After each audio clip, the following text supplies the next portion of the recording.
Merhaba arkadaşlar, Örgümü Dediniz kanalıma hepiniz hoş geldiniz.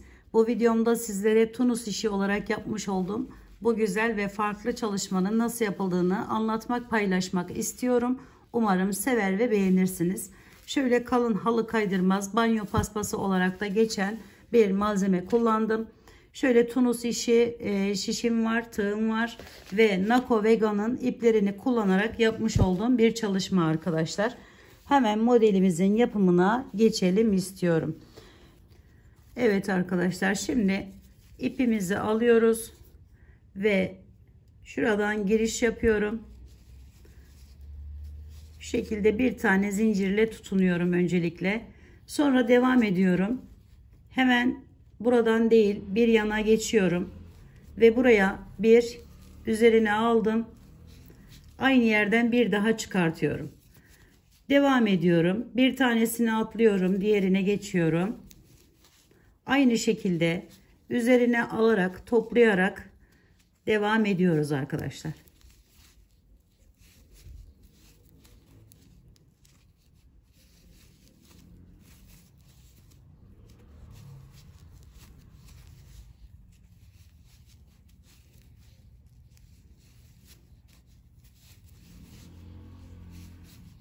Üç şeklinde devam edecek bir çalışma. Şöyle 1 2 3 1 2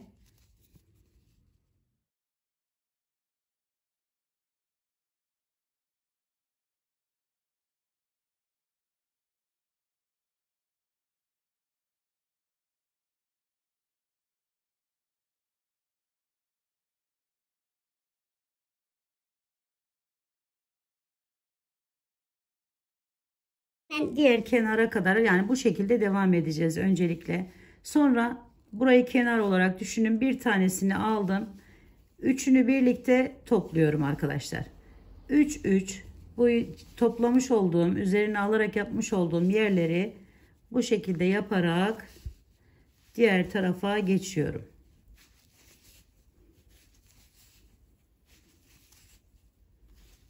Sonda tek kaldı, bakın. Onu da aynı şekilde aldım ve geliyorum buraya, bağlıyorum. Şöyle tutunuyorum yani. Tek renkte yapabilirsiniz. Batik ipte kullanabilirsiniz. Paspas yapacaksanız şayet dilediğiniz her türlü ipi kullanarak yapabileceğiniz bir çalışma. Şimdi bunu da geldim buraya bağladım. Bu şekilde bir tane zincir çekelim. Sabitlemiş olalım. Şimdi arkadaşlar, modelimizi kurma zamanımız geldi. Bu kenardaki kalıyor. Şöyle ipi öne alıyorum. Bakın, bu üçünün içerisinden şöyle fıstık olan yerimden böyle giriş yaptım. 3 tanesinin içerisinden ipimi bu şekilde tutuyorum ve çekiyorum içinden.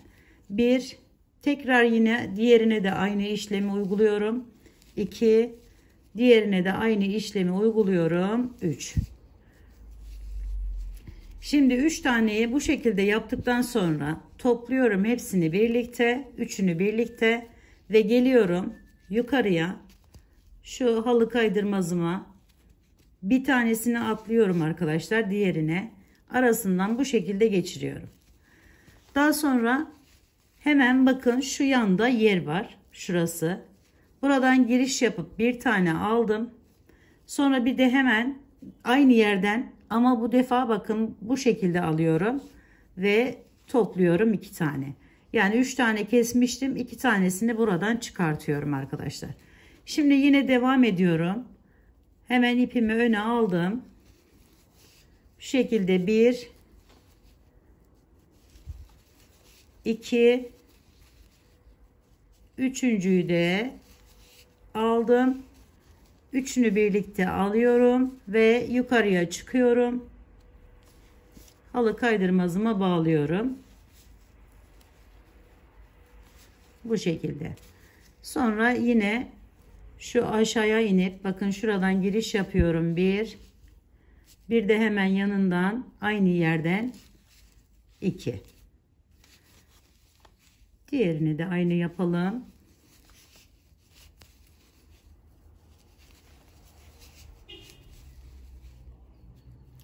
Bunun battaniye olarak ya da çocuk örgülerinde, bebek örgülerinde kullanabileceğiniz Şöyle olanını da örgü eğitimi kanalımda bulabilirsiniz arkadaşlarım. Linkini yorumlar kısmına bırakacağım.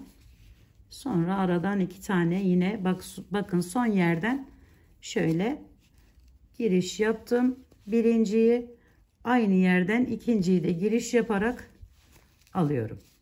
Ve kenarından geliyorum. Şöyle ikili olan yerinden şuraya bağlıyorum ki bunu bir üste çıkacak arkadaşlarım, bu daha sonra. Şimdi buradan bir tane aldım. 1 1 1 yani şöyle 2 oluyor tabi, bununla çekiyoruz arkadaşlar.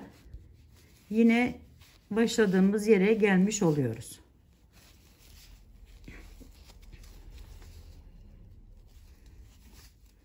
Kenarına geldiğimizde yine aynı bu hizadaki yere giriş yapıyorum ve bağlıyorum. Bakın şöyle bir görüntü elde ediyorum arkadaşlar.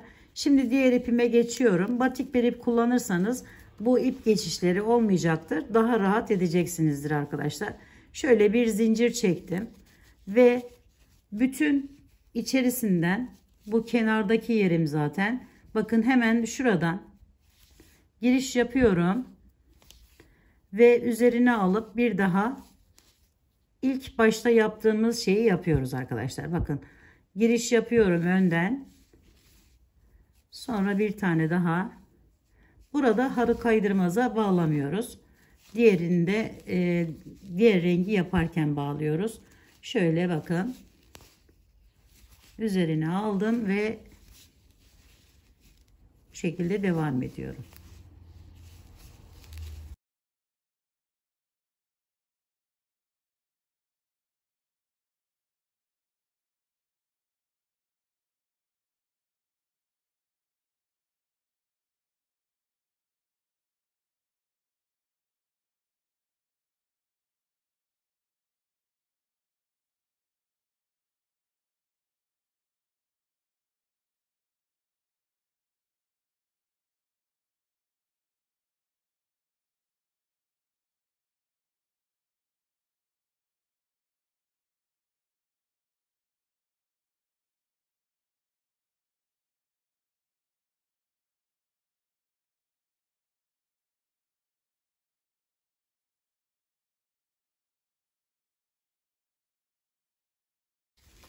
Ve bakın böyle bir güzellik ortaya çıkmış oluyor arkadaşlar.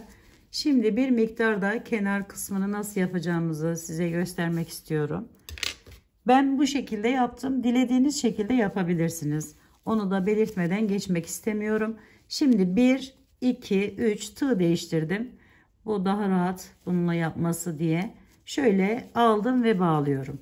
1, 2, 3 zincir. Bu kenarını bu şekilde çevirdim ben.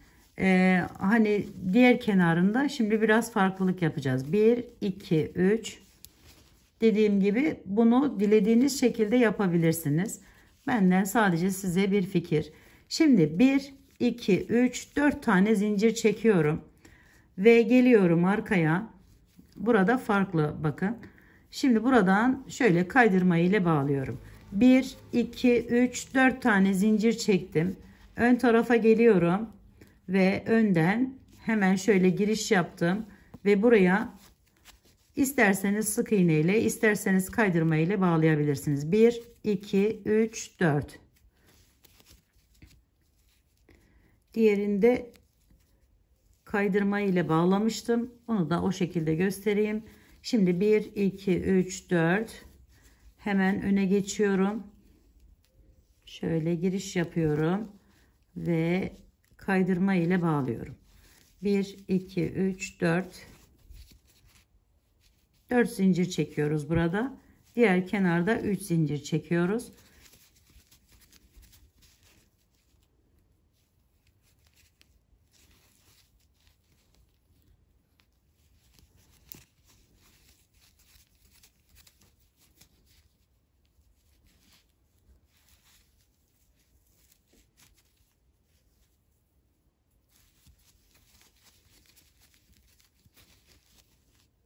Biraz daha kalın ve tok duruyor bu şekilde yaparsanız. Evet, arkaya geçip bir önden bir arkadan 4 zincirli bu şekilde yerler yapıyoruz arkadaşlarım. Bakın şöyle bir görüntüsü oluyor. Şuradan daha net gözüküyor bakın. Böyle çalışmamız devam edecek arkadaşlar ve böyle bir güzellik ortaya çıkacak. Dediğim gibi tek renk, batik ip hepsini kullanabilirsiniz. Dilediğiniz markayı da kullanabilirsiniz. Dilediğiniz ipi de kullanabilirsiniz. Ve böyle bir güzellik ortaya çıkmış olur arkadaşlar. Bir fikir daha vermek istiyorum. Kenarlarını renkli, yani şu kısımları renkli, orta kısmını düz bir şekilde de yapıp böyle daha farklı bir görünüme sahip olmasına sağlayabilirsiniz arkadaşlar. Evet, bu videomda da size bu güzelliğin yapımını anlatmak, paylaşmak istedim. Umarım sevmiş ve beğenmişsinizdir. Yapacak olanlara şimdiden kolaylıklar diliyorum. Bir dahaki videomda görüşmek üzere. Hoşça kalın, sağlıkla kalın. Allah'a emanet olun arkadaşlar.